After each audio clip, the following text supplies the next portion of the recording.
Hi, kids. Well, I got another email from Professor Agnerb, and I'm going to read it to you now. Dear Professor Klasma, I've been able to talk to lots of people and to share the good news about Jesus to many. Oh, that's cool. I want to encourage you to keep on serving God by talking to the kids and share Bible stories. I know that it seems like an impossible task, and I want to inspire you and keep you motivated. That's why I asked our friends to tell you the story of David and Goliath. Oh, well, I can't wait to see that story. But first, let's go to Brielle with today's song. See you later!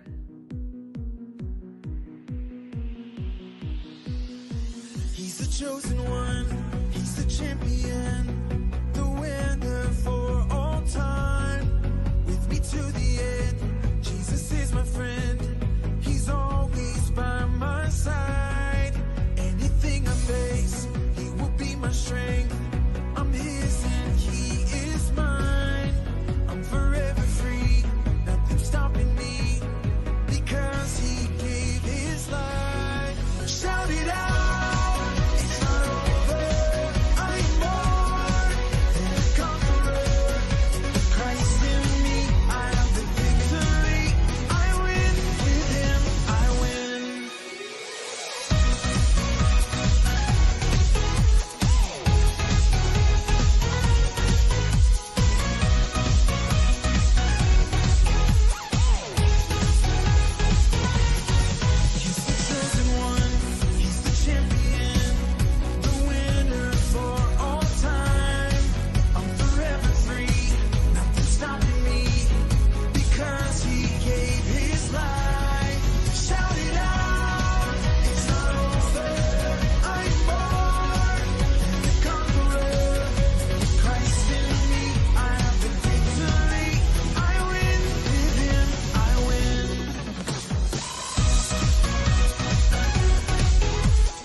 Hi, boys and girls. Today, Grayson and I are gonna tell you the story of David and Goliath. David and Goliath is Grayson's favorite Bible story, and it is found in the Old Testament. David and Goliath. Saul had been king, but he kept disobeying God. So God asked Samuel to find a new king. God said to Samuel, "Go to Bethlehem, and there is a man named Jesse with 8 sons. One of them will be the next king." So Grayson is going to show you Jesse with his 8 sons behind him. And the youngest son, David, is all the way in the back, and he works in the field with the sheep.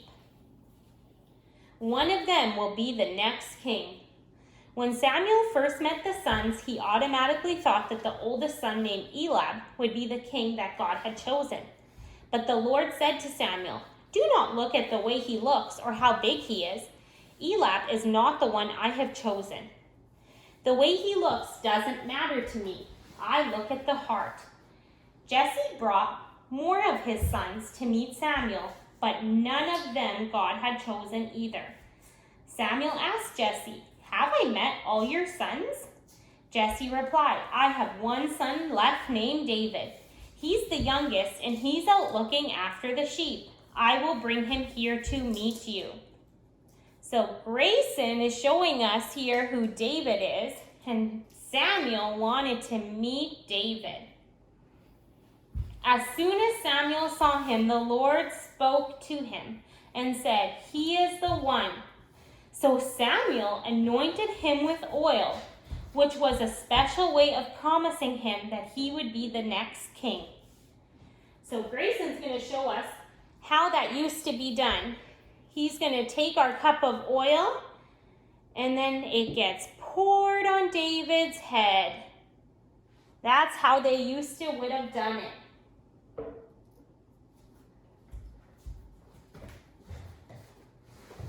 And from that day on, the power of the Lord was with David.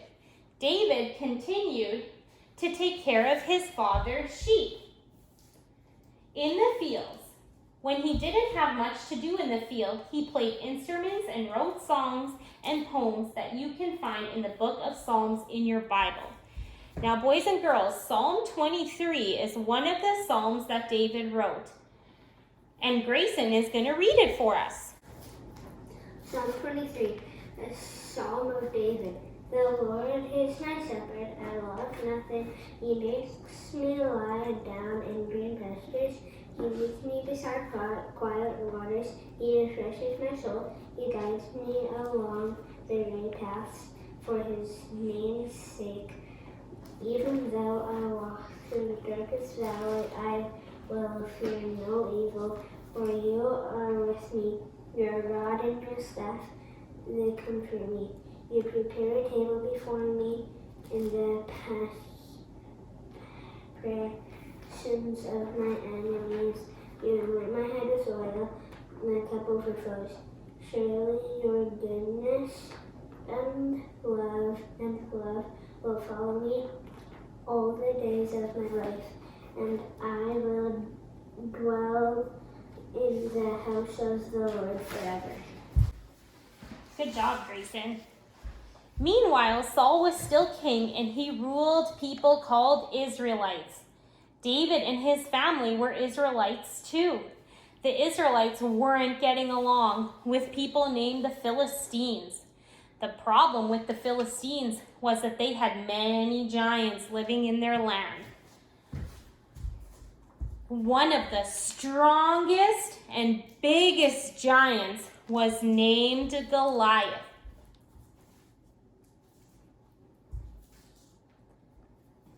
Grayson's going to put him up on the wall for us. See, boys and girls, look how big and strong Goliath looks. Goliath was over 9 feet tall. Now, boys and girls, when Grayson stands on this chair here, Grayson on this chair is 5 feet tall. So imagine another 4 feet on top of him, and that's how tall Goliath would have been. He was super tall.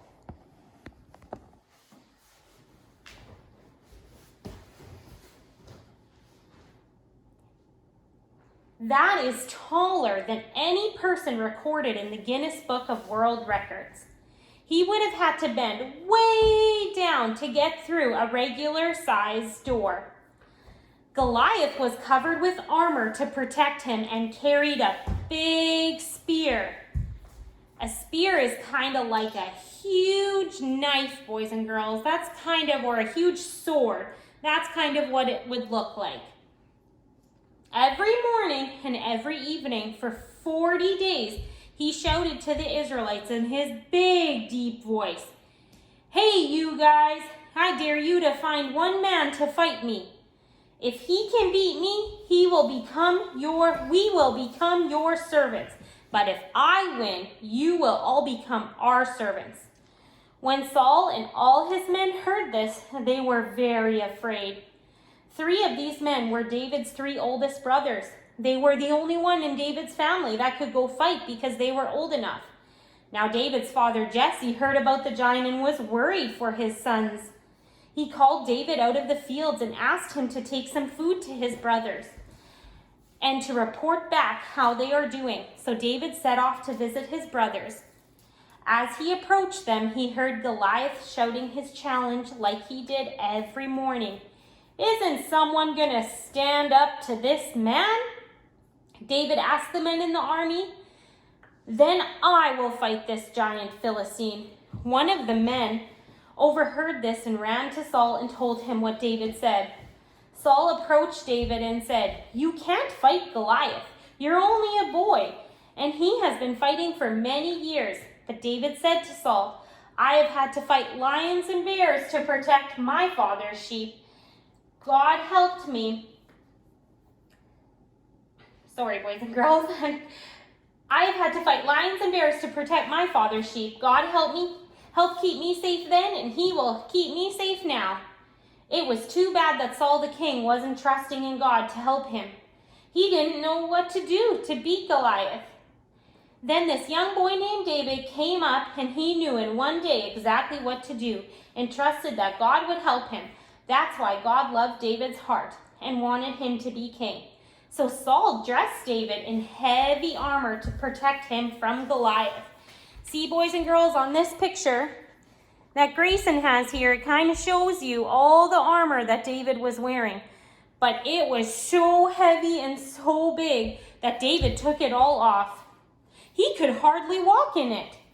And he knew that God would keep him from harm. So instead, David went to a stream nearby and found 5 smooth stones. Grayson is now going to show you guys what those stones might have looked like. So he went to get 5 smooth stones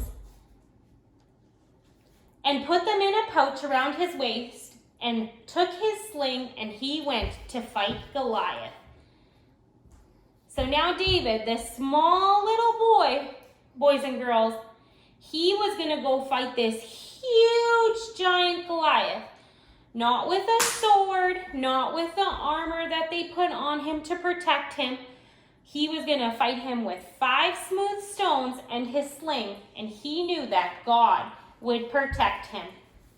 As David approached Goliath, Goliath looked at David and thought it was a joke. Goliath thought that he could easily beat David, and it was funny that Saul would send a small boy to fight him. But David said to him without fear, You fight with a sword, and I come with God on my side. And today everyone will know that there is no true God in this land. that there is one. That there is one true God in this land. Good job, Grayson. Goliath didn't care what David said, and he moved closer to attack him. David ran quickly to meet him. Reaching into his pouch, he pulled out a stone, put it into his slingshot, and he shot it at Goliath. So boys and girls, Grayson's going to show you what that might have looked like with his slingshot and a stone. So like I said, he pulled out a stone, put it in his slingshot, and he shot it at Goliath. The stone hit him right between his eyes, and suddenly Goliath started to lose his balance. He fell with a loud thud right on his face. David had done it. He beat the giant Philistine. When the rest of the Philistines saw this, they ran away, and David became a hero to all the people in Israel. See, boys and girls, as long as we have God on our side, we can do anything. Isn't that awesome that David was not scared to fight Goliath? That is such an awesome story. Thank you, boys and girls, for letting us share this story with you. Wow, I love that story. I love how David trusted in God and did what God asked him to do, even though the job seemed impossible. And, oh, sorry, that's my phone. Oh no. Oh no, that's not good. Oh boy. Well, boys and girls, that text came from my sister. You see, we're supposed to have our family gathering tomorrow, but she hurt herself and she's in crutches now. So she asked me if I could have the gathering at my place and cook all the food. Oh no, I can't do that. I mean, that's a lot of work. Oh. Hey, what's all the worry about, Professor Klosma? Oh, Hi, Pastor Mark. What brings you to the lab? Oh, I just heard that you were sort of in charge of things here while Professor Abner is away, and so I was just popping in to see how you're doing. Oh, not good. Not good? Oh, what do you mean? Things look nice and neat and tidy around here. What's wrong? Well, things in the lab are okay. I am a bit clumsy, but I put everything so far Right. out of range. Oh, well, That's right. most things, I guess. It's okay. I got it. So, look, there's no worries here. Like, you're doing great. You look kind of nervous. What are you so nervous about? Well, I just got the text from my sister. Okay. And she said that she hurt herself and can't host her family gathering, and she wants me to host and cook all the food. Okay. You know what? I'm sure you could do it. When's the gathering? Tomorrow! I can't do all that work in one day. Okay, well, let me ask you a couple of questions. First off, do you know how to cook? Well, kind of. I'm taking a few lessons from our French chef Cedric. Oh, okay. So you got some skills to make the meal already. Well, I guess so. I made a chicken casserole yesterday. Right? And Chef Cedric taught me how to make his famous tube steak with lagoon sauce. Oh, you mean wieners and beans? Yeah, that guy, he makes that stuff pretty much every day, I think. Yeah, it seems like it, but Yeah. I have to cook for a lot of people. Well, just take the amount and just make a lot more of it, I guess. Okay, next question. Do you know how to clean? Maybe. Maybe. I think you're way better than just maybe. I've heard that you've been doing so much cleaning over here, and so for you to have a nice clean house and be ready for guests, I'm sure that's no problem. You helped Clyde clean this place up after that horse went through, and I'm sure your house isn't nearly as messy as this place after that horse went through. I hear that was quite a mess over here. Oh yeah, that meow made quite a mess, that's true. Okay, so then the last question. Is making the food and having the gathering and having everyone over, is that the right thing for you to be doing, do you think? Well, I think so. I want to help my sister. Right. But it's just so much work to go through all that. Well, okay, so you want to help somebody out. You can cook, you can clean, you have enough room at your house to have everyone over. So it looks like that'll all work out. Well, I know, but I never cooked for that many people. And, I never even had my whole family in my place at the same time before. It just feels impossible to get that all done. Well, okay. Didn't we just watch the story of David and Goliath? Right? Okay, Yeah. so David was asked, to go and to help save his people from that giant Goliath. And I'm sure that job must have looked like it was an impossible thing for him to do, to fight and then to kill him and stuff. But I would think God actually prepared David exactly for that job. How? Well, for one, David was a shepherd, right? So he had lots of time to practice out in the fields and using the sling and the rock and stuff like that. So when the time came to go and fight Goliath, then he could simply use the things that God had already prepared for him to do, the things that he was good at. And he used something that could help make the impossible come true, because he simply used that rock and the sling like God had told him to, and he could get the task done. And so I think maybe God's actually prepared you for what looks like it might be impossible. He's given you the ability to cook, to clean, to have people over. You got a nice place for them to come down and stuff. And it's actually the right thing to do to help your sister out. Well, I guess you might be right, but I'm going to really have to rely on God to make sure I get everything done. Well, that's great, because no matter how skillful you are or good at something, we should always be relying on God and always turning to God to help us and direct us in everything that we do. And if God wants us to do something, we should obey Him and then look for Him to give us the strength to get whatever task or job done, no matter how impossible it might look to us. Yeah. Okay. Sounds good. I better get cooking. Okay, perfect. Oh, hang on. I hear somebody back over here at the door. Right? It's Chef Cedric. Let me let him in. Did I hear that you will be cooking? I would love to help. I know. Let's make some crafted dinner for your guests. No, maybe something just a little bit nicer. Okay, really fancy, KD, and we'll serve it with the ketchup. You know, look, it's okay, Chef. I think Professor Klasma's got it all under control. Well, I'm going to make spaghetti with bolognese sauce, garlic toast, Caesar salad, and a cake for dessert. Ooh, super fancy. I know. I will go and help you. I will go and get these supplies. See you soon. Look, you know what, Professor Klasma? I think you're going to do great. That menu sounds awesome and stuff. And now you've even got a little bit of help with the chef giving you a hand. So remember, kids, that God is calling us to always be doing the right thing. And even though something maybe seems impossible, with God's help, anything is possible. So let's always rely on Him and always walk in obedience to everything He's calling us to do. Well, sounds like you got a lot of cooking to do, so I better get going. See ya. Bye!